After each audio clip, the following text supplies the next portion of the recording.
오늘은 제가 스가랴서를 가지고 우리 말씀을 시작하려고 합니다. 잊혀진 인생 다시 찾자, 그런 제목입니다.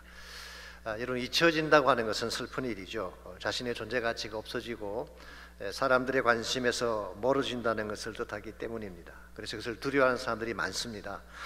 특별히 연예인들이나 인기인들 중에는 잊혀지는 것을 두려워하는 사람들이 많죠. 심지어 연예인들 가운데는 악플보다도 무플이 더 무섭다, 그런 말을 하는 사람이 있습니다. 악플을 단다는 것은 그래도 아직 관심이 있다는 뜻이겠죠. 그런데 아무런 댓글이 달리지 않는다고 하는 것은 누구도 관심 갖지 않는다는 뜻입니다. 이와 같은 현상이 계속되면 큰 상처를 받기도 하고 우울증에 걸리기도 하고 심지어는 자살을 시도하는 경우도 봅니다. 이와 같은 사람들의 인정함에 따라 움직이는 인생을 여러분 건강하다고 생각하십니까? 그것은 결국 건강하지도 않고 대단히 위험한 것입니다. 다른 사람들의 평가가 내 인생을 디파인할 수가 없기 때문에 그렇습니다. 몇 년 전에 일본에서 이런 사건이 일어났다고 합니다. 일본의 북부 지역에 모리라고 하는 한 6살 난 소년이 있었는데, 한 번은 자기 친구와 연못가에서 꼼장난을 하며 놀다가 친구가 실수로 연못에 빠지는 사고가 벌어졌습니다. 그때 이 모리가 용감하게 물속에 뛰어들어가서 허우적거리는 친구를 구해 주었어요. 이것이 사람들에게 알려지면서 모리는 일약 유명 인사가 됐습니다. 6살밖에 안 된 어린 소년이 위험을 무릅쓰고 친구를 구했다는 이 사실을 수많은 언론들이 경쟁하듯이 보도를 했기 때문입니다. 평소에 어엽심이 강한 소년이었다는 칭찬부터 시작을 해서 사랑하고 양보할 줄 아이다, TV나 신문에서 계속 이 사람의 이야기를 다루었어요. 인터뷰가 쇄도하고 그는 졸지에 지역의 스타가 되고 모르는 사람이 없었습니다. 거리를 나가면 사람들이 악수를 청하고 사인을 해달라는 아이들이 많았다고 합니다. 그런데요, 세월이 좀 지나가니까 이런 열기가 식기 시작하는 것입니다. 인터뷰하는 사람도 없고 길을 가도 알아보는 사람이 별로 없었습니다. 사람들의 관심에서 멀어진 것이죠.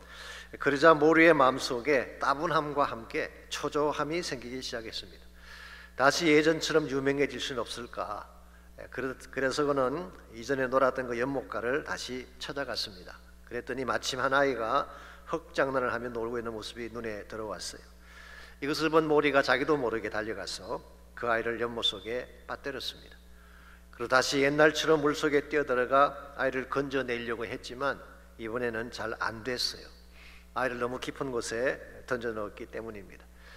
결국 그 꼬마 아이는 물에 빠져 죽게 되고 다음날 신문에 크게 모리의 얼굴이 보도가 됐습니다. 이번에는 칭찬의 대상으로가 아니라 아이를 죽게 만든 파렴치범으로 그 이름을 알리게 된 것입니다. 여러분, 우리의 존재 가치를 인정받고 사람들에게 잊혀지지 않는 존재가 된다는 것은 물론 중요하죠. 그러나 과연 그것이 우리 인생을 걸 정도로 중요할까요? 그렇진 않습니다.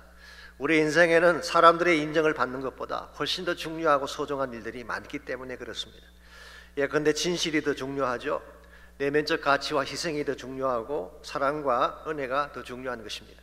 특별히 하나님의 사랑과 은혜를 확신하는 것은 건강한 인생을 사는데 필수적 요소라고 할 수가 있습니다. 경험을 통해 이미 우리 모두가 알고 있는 것처럼 사람의 박수나 그들이 기억해 주는 것은 오래 가지 못합니다.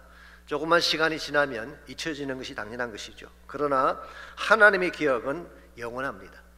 하나님이 한 분 가슴에 품은 이름은 결코 지워지지 않고 무슨 일이 생기더라도 우리 모습이 어떻게 초라하게 변할지라도 영원토록 기억해 주시고 책임져 주시는 것이 하나님 사랑의 특징입니다. 그래서 이사야는 이사야 49장 14절과 15절에서 이렇게 말씀을 적고 있습니다.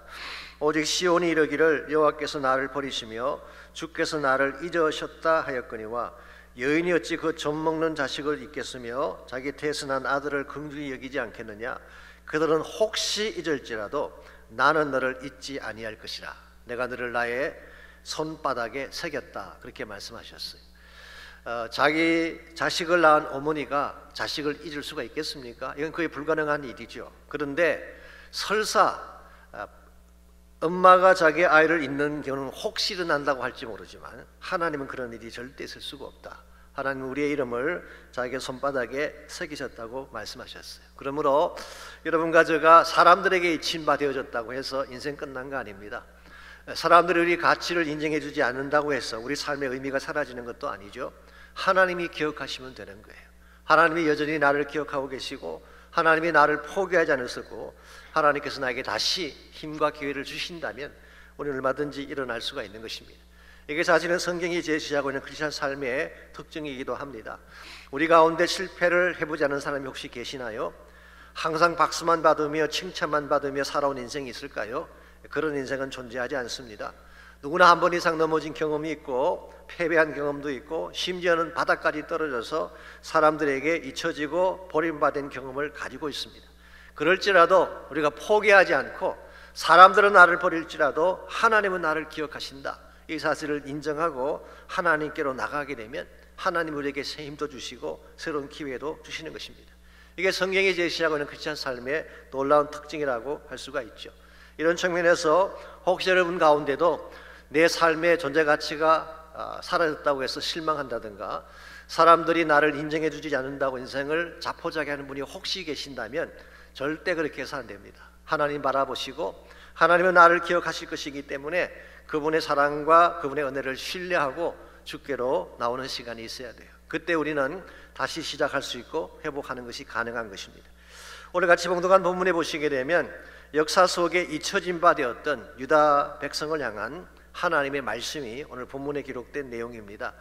오늘부터 제가 스가랴서를 함께 연속적으로 묵상을 하려고 계획을 하고 있습니다만은 이 스가랴서는 소선지서 중에 하나이죠. 쉽게 말하면 짧은 성경 중에 하나입니다. 그럼에도 불구하고 내용이 깊고 환상들이 많이 나오기 때문에 다니엘서와 함께 구약의 묵시록 중 하나로 이렇게 분류를 하고 있습니다. 1절을 보시면 기록 연대가 정확하게 기술이 되어 있죠. 보편적으로 묵시문학에서는 그렇게 하지 않는데 이 스가랴서는 날짜와 연대를 정확하게 기술을 하고 있습니다. 1절을 제가 봅니다. 다리오 왕 제2년 8째 날에 여호와의 말씀이 이도의 손자 베레가의 아들 선지자 스가랴에게 임하니라 그랬어요. 여기 보시면 다리오 왕 제2년 8째 날이 나오죠. 이것은 주전 520년 8월을 말하는 것입니다. 이 시기에는 유다 민족이 페르시아의 지배하에 있을 때였고 바벨론 포로에서 귀환한 지 약 18년 정도가 흘렀을 시점입니다. 참고로 바벨론 포로부터 귀환까지 역사를 간단하게 정리해드리자면 유다 왕국이 망한 것은 바벨론에 의해서였죠. 그러나 이 바벨론 제국에 멸망을 하고 포로로 끌려간 사람들이 많았는데 얼마 지나지 않아서 메데 바사 제국이 등장을 하면서 바벨론이 무너지게 됩니다. 이 메데 바사 제국이 우리가 지금 알고 있는 페르시아 제국이죠. 그때 페르시아 왕이었던 고레스가 사이프러스 2세입니다. 고레스가 칙령을 내려서 모든 유대인들을 본국으로 귀환할 수 있도록 허락을 했습니다. 이것이 주전 538년도에 일어난 일입니다. 그리고 고레스의 뒤를 이어서 캄비세스가 왕이 되고 그 뒤를 이어서 왕이 된 자가 오늘 본문에 나오는 다리오 1세가 된 것입니다. 사실은 이 페르시아는 유대인들에게 굉장히 우호적인 정책을 많이 썼어요. 이 고레스와 다리오도 물론 그랬지만 다리오의 다음 왕이 아하수에르 왕입니다. 아하수에르가 누군지 아시죠? 에스더의 남편이에요. 그래서 유다 민족이 말살당할 위기가 당했을 때 그들을 건져주었던 왕이 아하수에르입니다. 그 다음에 왕이 된 사람이 아닥사스다. 아닥사스다는 에즈라와 느헤미야가 활동할 때 지원을 했던 그런 왕이었습니다. 어쨌든 이와 같은 배경 가운데서 유대인들이 본국으로 귀환을 하고 다시 성전 건축하기를 원했는데요, 막상 돌아와 보니까 예루살렘이 황폐하기 짝이 없었습니다. 웅장했던 다윗성의 영광은 다 사라진 지 오래됐고 처참하게 불타버린 성전의 자취만 남아 있었어요. 더구나 계속된 기근 때문에 먹고 사는 것조차 쉽지 아니한 어려운 상황이 찾아오면서 이런 어려움 가운데서 그들은 주전 536년도에 성전 건축을 중단하게 됩니다. 그러고 나서 16년이라는 세월이 흘러갔어요. 이 16년간의 시간 가운데에 유대인들의 마음속에는 다음과 같은 자괴감이 들어왔을 가능성이 있습니다. 이제 우리는 열국 중에 잊혀진 백성이 되고 말았다. We are forgotten by all nations. 우리는 많은 열국 가운데 잊혀진 백성이 되고 말았다. 나라는 망하였고 삶의 터전은 다 무너졌고 성전도 없고 제사도 드릴 수 없는 우리를 누가 과연 인정이나 해주겠는가? 더구나 70년 세월 이방 땅에서 헛되어 살다 돌아온 우리를 누가 기억이나 해주겠는가? We are forgotten. We are worthless. 우리는 잊혀진 바 되었고 우리는 가치가 없는 존재가 되었고 We are done. 우리는 끝났다라고 하는 자괴감이 유대인들 가운데 팽배해 있었습니다. 이 자괴감이라고 하는 것은 스스로 자신을 부끄럽게 여기고 가치 없게 여기는 마음을 말하죠. 어떤 분은 이것을 우리 자신을 갉아먹는 좀과 같은 것이라고 지적한 적이 있습니다. 스스로 자신을 자책하며 삶을 포기하게 만드는 독소와 같다는 것입니다. 이와 같이 스스로 무너지는, 스스로 자포자기하는 유대인들을 향해서 하나님께서 선지자를 보내주셨어요. 그 선지자의 이름이 1절에 의하면 스가랴라고 말씀하고 있습니다. 이 스가랴는 사실 바벨론 포로 제3세대이죠. 3세대이지만 하나님은 스가랴를 부르셔서 이와 같은 낙심한 유대 민족에게 메시지를 주기를 원하셨어요. 이 스가랴의 이름 뜻이 뭘까요? 영어로는 제크라야라고 이렇게 발음을 합니다. 히브리 말로는 제카야라고 이렇게 기록이 되어 있어요. 이 제카라고 하는 말과 야라고 하는 두 단어가 합성이 된 것입니다. 이 자카라고 하는 것은 기억한다는 뜻이고 야라고 하는 말은 하나님을 뜻하는 것입니다. 그래서 직역을 하면 제크라야라는 이 단어는 God remembers, 하나님은 기억하신다, 그런 뜻이에요. 저녁에 우리 모두가 붙잡아야 될 굉장히 중요한 메시지가 있지 않는가 생각을 합니다. 유다 백성은 자기들 스스로 잊혀졌다고 고백을 했는데, 우리는 끝났다고 고백을 했는데, 하나님은 스가랴를 보내셔서 No, I remember you. 사람들은 너희들을 잊어버린지 모르지만 나는 너희들을 기억하고 있다. I still remember. I still love you. You are not done. 아직 너희들은 끝장난 게 아니야 라는 메시지를 선포하기를 원했던 것이죠. 여기에서 하신 우리 모두가 붙잡아야 될 중요한 소망이 있기도 합니다. 우리가 현실을 보게 되면 굉장히 암담할 때가 있죠. 사람들이 나를 떠나가는 것처럼 보이고 누구도 나를 도울 자가 없는 것처럼 느껴질 때가 여러분 삶 속에도 있을 것입니다. 오래 계속된 경제적인 위기가 이와 같은 상황을 만들기도 하고, 고쳐지지 않는 질병이나 중독 같은 것이 우리를 이와 같은 상태로 몰아갈 수도 있습니다. 그럴지라도 하나님은 우리를 잊어버리지 않으세요. 우리를 기억하고 계세요. 우리를 여전히 그분의 가슴에 품고 우리를 세워주기를 원하세요. 이런 의미에서 여러분과 제가 잊혀진 존재가 되었다고 해서 잊혀진 사람으로 살아서는 안 된다는 거예요. 얼마든지 회복하는 것이 가능하기 때문에 우리가 하나님 안으로 돌아가서 하나님을 바르게 만나기만 하면 상실한 기쁨도 회복할 수가 있고, 잃어버린 이상도 회복할 수가 있고, 무엇보다 하나님과의 관계도 다시 회복할 수가 있고, 그 결과 우리는 좀 더 가치 있고 힘있게 살아갈 수가 있는 것입니다. 이런 의미에서 오늘 아침 우리 모두가 물어야 될 질문이 여기 있습니다. 무너진 성벽같이 황폐한 우리 인생이, 불타버린 처참한 환경처럼 버려진 것 같은 우리의 삶이 어떻게 하면 하나님 안에서 다시 회복하고 다시 일어서서 주의 영광을 위해 살아갈 수가 있을 것인가? 특별히 오늘 본문의 말씀 보게 되면 서론이긴 하지만 잊혀진 인생을 다시 회복하는 데 꼭 필요한 세 가지 원리가 오늘 본문에 소개가 되어 있습니다. 첫 번째로, 잊혀진 인생을 다시 찾기를 원한다면 본래적 위치로 돌아가야 됩니다. 우리가 떠나왔던 본래적 위치가 있죠. 그것으로 다시 돌아가야지 회복이 시작된다, 그런 말입니다. 우리 모두가 돌아가야 될 본래적 위치가 어디일까요? 성경은 그것을 하나님 품 안이라고 말씀하고 있습니다. 우리가 하나님 품 안으로 다시 돌아갈 때 하나님은 잃어버린 우리의 모든 소망과 희망을 회복시켜 주는 거예요. 3절 말씀 보시면은 잊혀진 인생을 향한 하나님의 초청이 다음과 같이 소개가 되어 있습니다. 그러므로 너는 그들에게 말하기를 만군의 여호와께서 이처럼 이르시되 너희는 내게로 돌아오라. 만군의 여호와의 말이니라. 그리하면 내가 너희에게로 돌아가리라. 만군의 여호와의 말이니라. 이 말씀을 얼핏 보게 되면 조건부처럼 보이죠. If you come back to me, 너희들이 나에게 돌아오면 then I will return to you. 나도 너에게 돌아가겠다. 얼핏 보면은 이 조건부 초청처럼 보이지만 자세히 묵상해 보면 그런 의미가 아닌 것을 금방 알 수가 있습니다. 사실 하나님은 한 번도 이스라엘을 떠나신 적이 없어요. 언제나 그곳에 거기 계셨어요. 하나님은 그들을 향한 사랑을 변치 않았습니다. 다만 유다 민족이 하나님을 떠나갔기 때문에 하나님이 멀리 계신 것처럼 느껴지는 것뿐이에요. 마치 누가복음 15장에 나오는 탕자의 모습과 유사합니다. 탕자가 아버지를 떠나간 것이지 아버지가 떠난 게 아니죠. 아버지는 항상 그곳에 계셨어요. 그리고 이 아들은 아버지를 잊어버렸는지 모르지만 아버지는 한순간도 아들을 잊지 않았어요. 그렇기 때문에 그는 매일 아침마다 동네 바깥에 나와서 그 아들이 돌아오기를 기다린 것이죠. 오늘 본문의 내용도 그와 같은 것을 말하는 것입니다. 하나님은 늘 계시는 그곳에 계셨는데 이스라엘이 떠나간 거예요. 그러므로 너희들이 다시 돌아오기만 하면 내가 맞이해 주겠고, 그리고 지금까지 상실했던 모든 축복을 회복시켜 주겠다.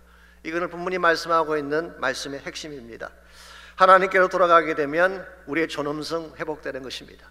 수치 가운데 있고 멸시받았던 우리의 존엄성, 디그니티가 하나님께로 돌아가면 회복이 돼요. 상실했던 마음의 기쁨과 평화, 하나님께 돌아가면 회복할 수 있는 것입니다. 하나님과 깨어진 관계가 혹시 있다면 하나님께로 돌아가면 하나님은 아무런 질문 없이 우리를 받아주셔서 다시 회복하시고 본래 위치에 설 수 있도록 은혜를 베풀어 주시는 것입니다. 마치 탕자가 아버지 집으로 돌아가는 순간 그가 다시 아들의 권리를 되찾게 되고 아버지가 소유한 모든 것을 직접 누릴 수 있게 된 것처럼, 여러분, 제가 지금이라도 하나님께로 돌아가기만 하면 잊혀진 인생의 스토리는 끝이 나고 새 삶이 시작되는 것입니다.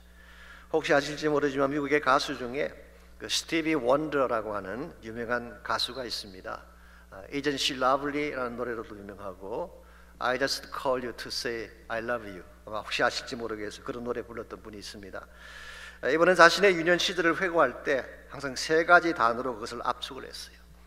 black, 흑인, blind, 맹인, 그리고 poor, 가난. 이 세 단어가 이분의 어린 시절을 요약해주는 단어였습니다.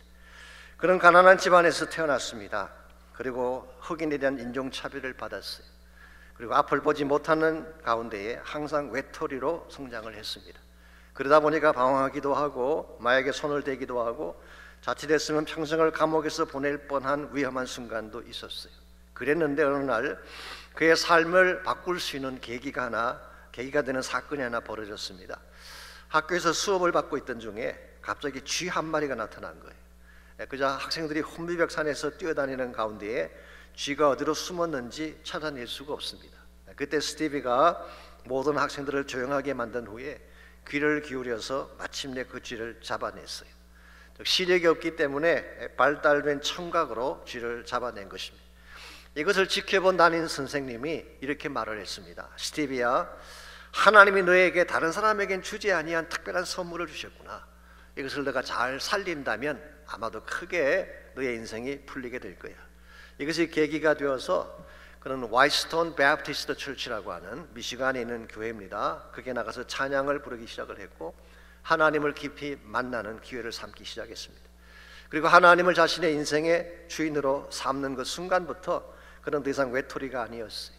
가난하고 무능력한 흑인도 아니었습니다. 무슨 문제가 있든지 말씀만 드리면 도와줄 하나님이 계셨기 때문에.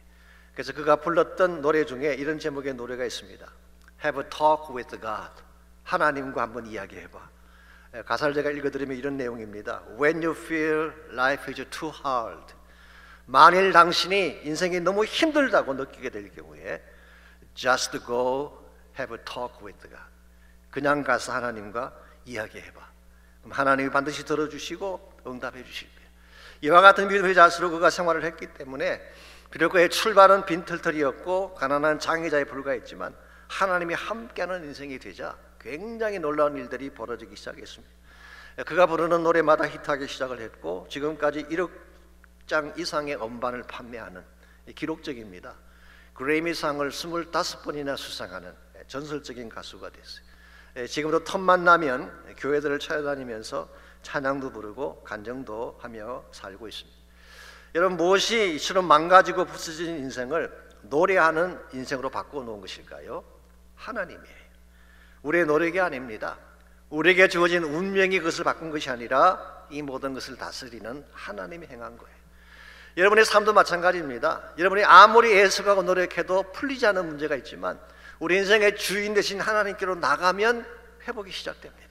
하나님 준비하신 축복을 누릴 수 있게 되는 거예요. 그러므로 혹시라도 하나님을 떠난 가운데 홀로 인생의 모든 짐을 지고 허우적거리는 분이 계신다면 꼭 하나님께로 돌아가시기 바랍니다. Come back to Him. 그분에게 돌아가면 그분이 우리를 도와주시고 다시 새롭게 만들 것이기 때문에, 이런 의미에서 우리가 잊혀진 인생에서 다시 새로운 인생으로 돌아가기를 원한다면 1차적으로 본래의 위치인 하나님 품으로 돌아가는 것이 필요합니다.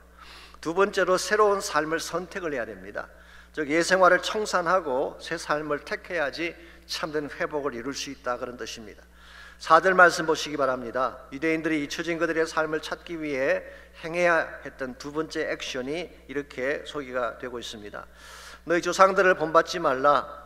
옛적 선지자들이 그들에게 외쳐 이르되 만군의 여호와께서 이같이 말씀하시기를 너희가 악한 길 악한 행위를 떠나서 돌아오라 하셨다 하나 그들이 듣지 아니하고 내게 귀를 기울이지 아니하였느니라, 여호와의 말이니라. 자, 이 말씀에 의하면은 너희 조상들을 본받지 말라고 했죠. 자, 무엇을 본받지 말라는 뜻일까요? 조상들이 행했던 불순종과 불신앙을 본받지 말라, 그런 뜻입니다. 사실은 구약 시대에 하나님이 수많은 선지자들을 보내서 너희들이 악한 길 악한 행위에서 떠나라고 선포를 했는데 그들이 듣지 않았던 것입니다. 사실은 이것이 그 나라가 망하게 된 이유였고 성전이 불타서 수치를 당하게 된 이유였죠.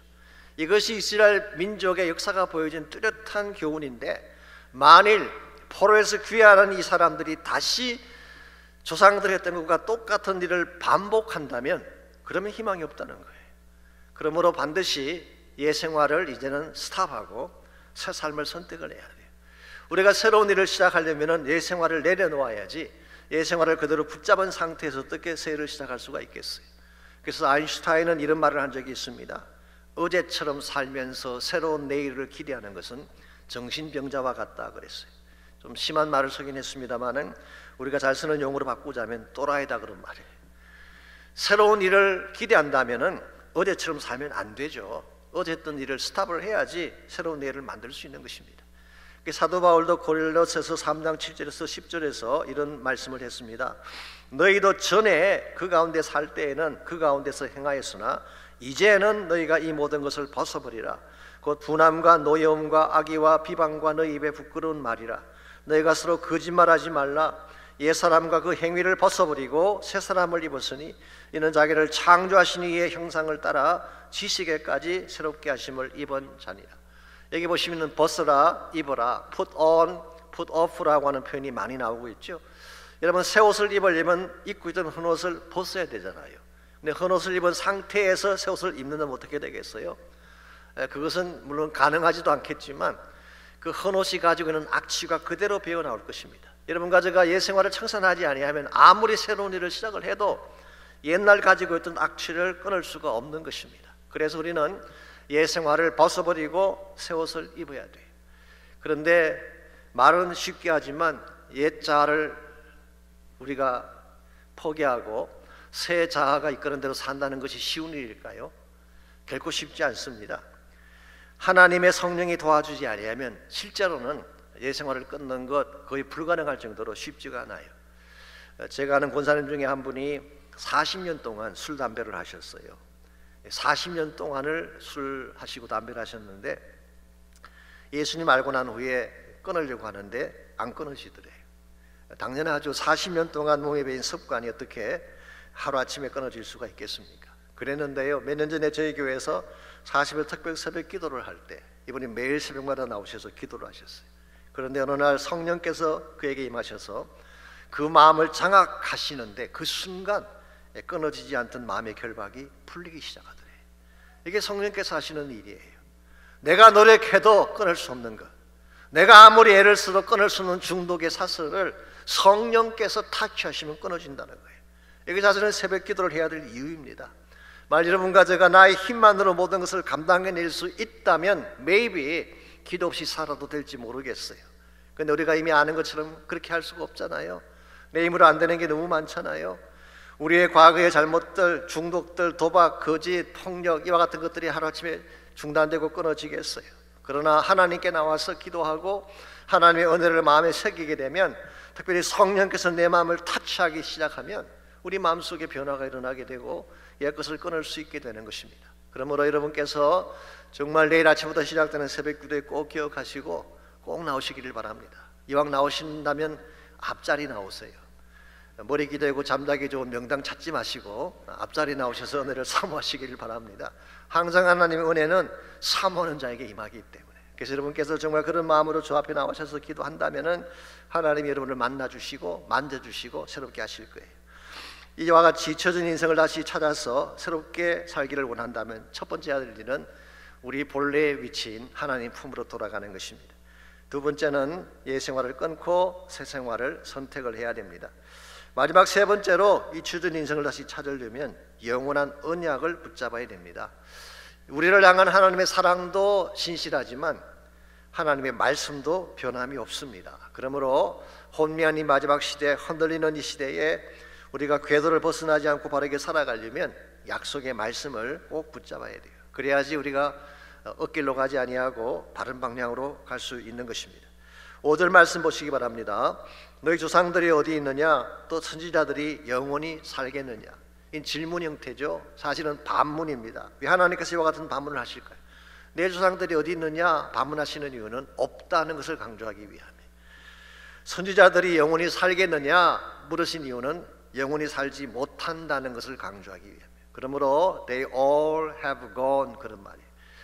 이스라엘 역사상 위대한 일꾼들이 많았습니다. 위대한 하나님의 영웅들이 많았잖아요. 그러나 그들은 다 사라졌어요.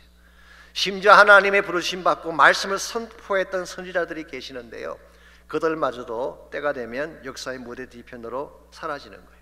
그런데 6절을 보시기 바랍니다.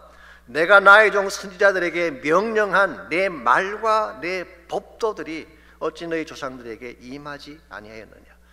하나님 보내신 선지자들은 자기 사명 마치면 무대를 떠나가요.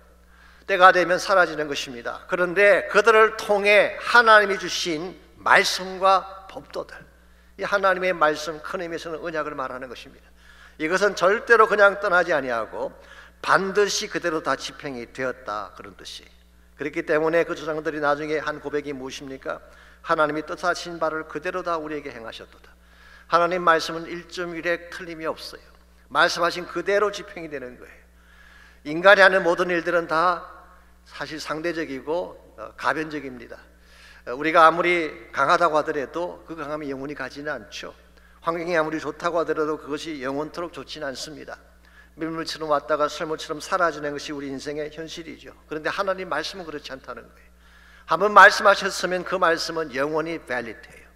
말씀하셨으면 반드시 성취가 되는 거예요. 그러므로 지금도 인류 역사는 하나님 말씀하신 대로 진행되고 있습니다. 우리가 이 사실을 바로 깨닫고 하나님의 말씀 앞으로, 언약 앞으로 돌아올 때에 여러분이 흔들림 없이 바른 방향으로 나아갈 수가 있는 것입니다. 그래서 스가랴서는 바로 이와 같이 혼란 가운데 흔들리는 그 유다 민족을 붙잡기 위해서 하나님이 준비하신 귀한 말씀들을 소개해 주고 있습니다. 나중에 하나씩 자세히 다뤄드리겠습니다마는 스가랴서에 8개 환상이 나옵니다. 이건 궁극적으로 메시아를 통해 이루실 하나님 나라 이상을 말하는 것이죠. 또 4개의 메시지가 나오고 있어요. 하나님 백성이 살아야 될 삶의 지침서입니다. 그리고 2편의 경고가 나오고 있습니다.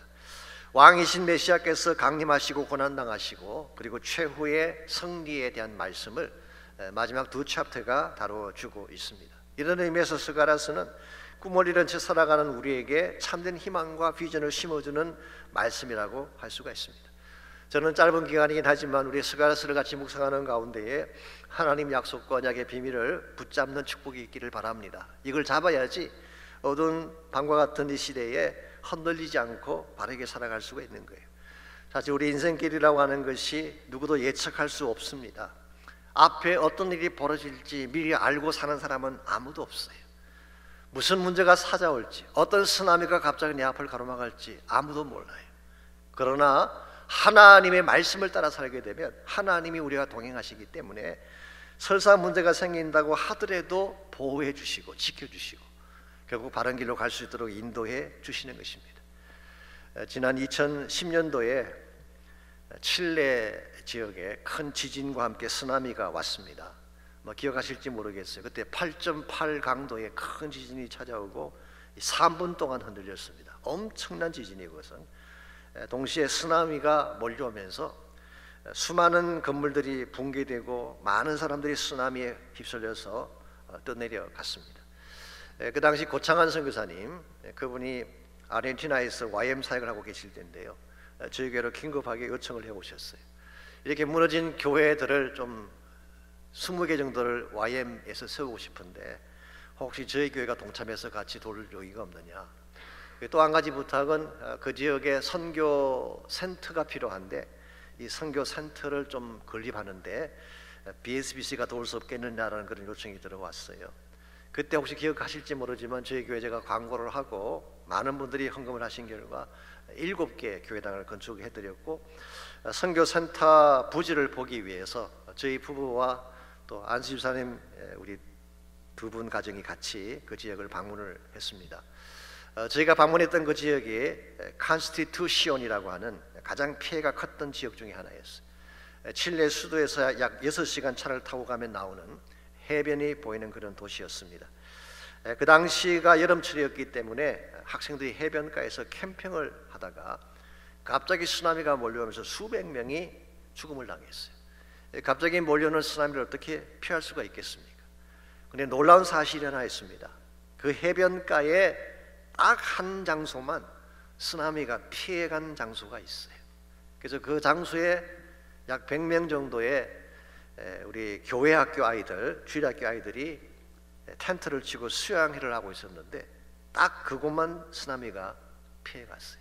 그 아이들은 죽지 않았어요. 고창한 선교사님이 안내를 해주셔서 직접 저희들이 한번 그곳에 가봤습니다. 그걸 보니까요, 지형학적으로 봐서는 파도가 피해가야 될 이유가 전혀 없었어요.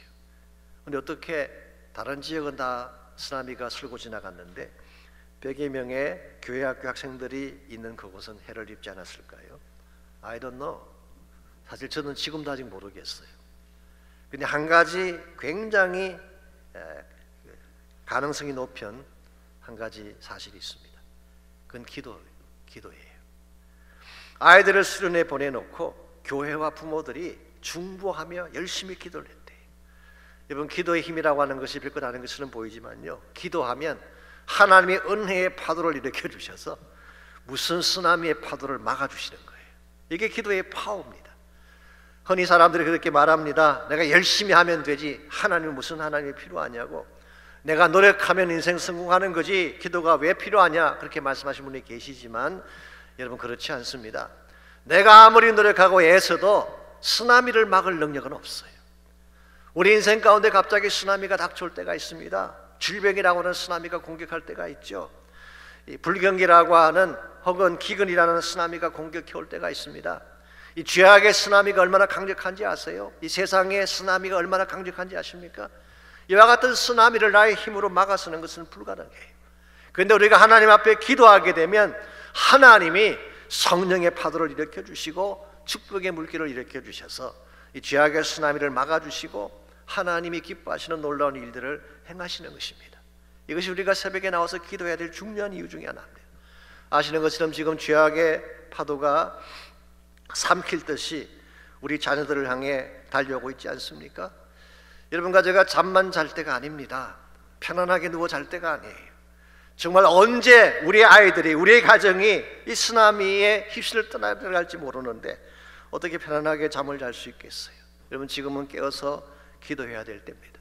예레미야가 이미 오래전에 선포한 말씀처럼 각 길머리에서 주려 혼미한 내 어린 자녀의 생명을 위하여 주를 향하여 손을 들지어다. 밤 초경에 일어나 내 마음을 물 쏟듯 하라고 했어요. 물 쏟듯 마음을 쏟아라는 말은 눈물로 기도하라는 뜻입니다. 혼미한 가운데 이거리 저거리 방황하는 우리 아이들을 위해서 밤 초경에 일어나라는 거예요. 그리고 눈물을 쏟고 기도하라는 것입니다. 그때 하나님께서 우리의 가정도 회복시켜 주시고 우리 자녀도 보호해 주시는 거예요. 우리 모두는 지난 2년 동안 코로나라고 하는 엄청난 쓰나미를 겪었습니다. 그것이 남기고 간 자국들이 아직도 남아있어요. 그럴지라도 힘들다 어렵다고 움츠리며 뒤로 피해서는 문제가 해결되지 않습니다. 오히려 믿음을 가지고 앞으로 나가야 돼요. 깨어서 기도해야 되는 것입니다. 그때 우리 가정도 살아날 수가 있고 우리 자녀가 살아나고 새로운 부흥이 일어나는 것입니다. 우리 하나님은 좋으신 하나님이에요. 온 세상이 다 나를 잊어버리고 나를 버려도 나를 끝까지 기억하시는 하나님, 내 작은 이름을 가슴에 새기시고 무슨 일이 있더라도 포기하지 않고 나를 사랑으로 안아주시는 하나님, 우리가 힘들어할 때 나의 눈물을 닦아주실 유일한 분이 하나님이, 내 마음속에 참된 위로와 평강을 안겨주시는 분도 하나님이, 이 좋으신 하나님이 이 시간 여러분과 저를 초청하고 계세요. Come to me, come to me. 나에게로 오기만 하면 내가 다시 회복시켜주겠고, 상실했던 기쁨을 다시 회복시켜주겠고, 잊혀진 인생을 하나님이 기뻐하실 존귀한 인생으로 만들어주리라. 그럼 여러분과 제가 이 하나님을 신뢰하고 믿음으로 하나님께 기도하면 좋겠어요. 이 시간 하나님 앞에 기도할 때에 정말 여러분의 마음 가운데 성령이 임하셔서 여러분의 마음을 만져달라고 기도하시기 바랍니다. 나의 과거도 하나님이 깨끗하게 씻어주시고, 아픔도 하나님이 치료해 주시고, 내 힘으로 끊을 수 없는 중독의 결박도 성령께서 끊어주셔서 다시 새 힘을 얻어서 살게 해달라고 기도하시기를 바랍니다. 내일부터 시작되는 새벽 축제 가운데 하나님 기름 부어 주옵소서. 이 강단 위에 성령의 불이 임하게 하시고, 이 온 교회 가운데 성령의 물결이 일어나게 도와주셔서 교회가 다시 살아나고 복음이 살아나고 하나님의 영광이 살아나는 역사가 일어날 수 있도록 우리 내일부터 시작되는 새벽 축제를 위해서 함께 기도하면 좋겠습니다. 우리 다 같이 한 목소리로 우리 합심해서 기도합니다. 하나님 감사합니다. 우리를 사랑해 주시고 우리에게 이와 같이 아름다운 약속을 주시니 감사합니다. 세상은 우리를 잃을지라도, 사람들은 나를 잊어버릴지라도 하나님은 여전히 나를 사랑하시며 그의 품에 안아주시며 하나님의 은혜와 능력으로 새롭게 하신다는 사실을 감사합니다. 오늘 이 시간에 이 좋으신 하나님 앞에 믿음을 가지고 나아갑니다. 하나님 우리를 맞아주시고 안아주시고 주의 능력으로 새롭게 하여 주시옵소서. 세상은 나를 리젝트할지라도 하나님은 나를 리젝트하지 않으시고, 세상은 나를 잊어버릴지라도 하나님은 나의 이름을 잊지 아니하시고 지금도 가슴에 품고 나를 붙들고 계신 줄 믿습니다. 이 믿음의 역사가, 여러분과 축복의 역사가 우리 모두에게 임할 수 있도록 은혜를 베풀어 주옵소서.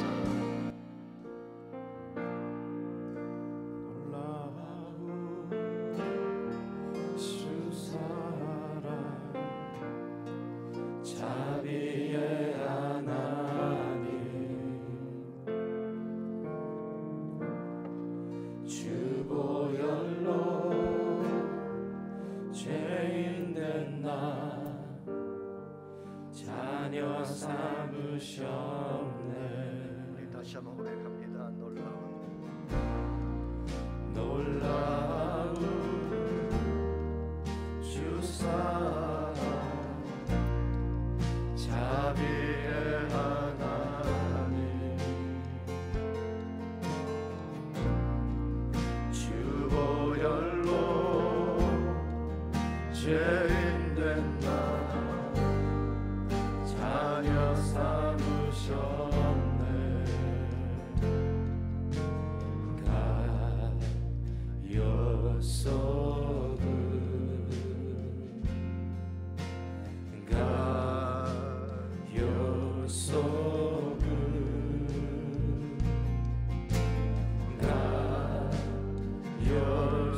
가요속은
중에 있을 때에 난 기억하리라. 아멘. 갈보리 십자가에 하나님 사랑을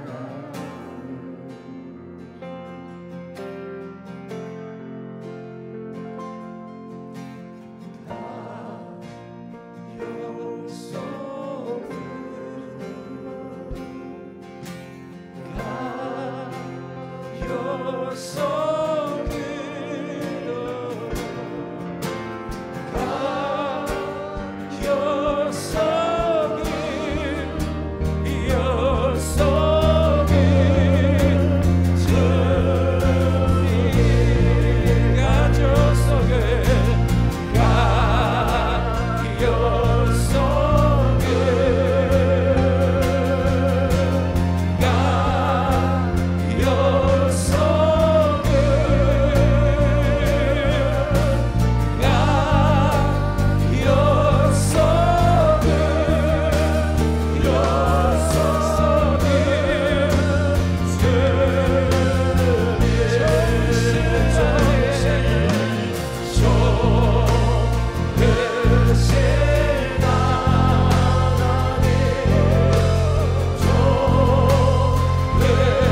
좋으신 하나님이 이 시간 이 가운데 와 계신 줄 믿습니다.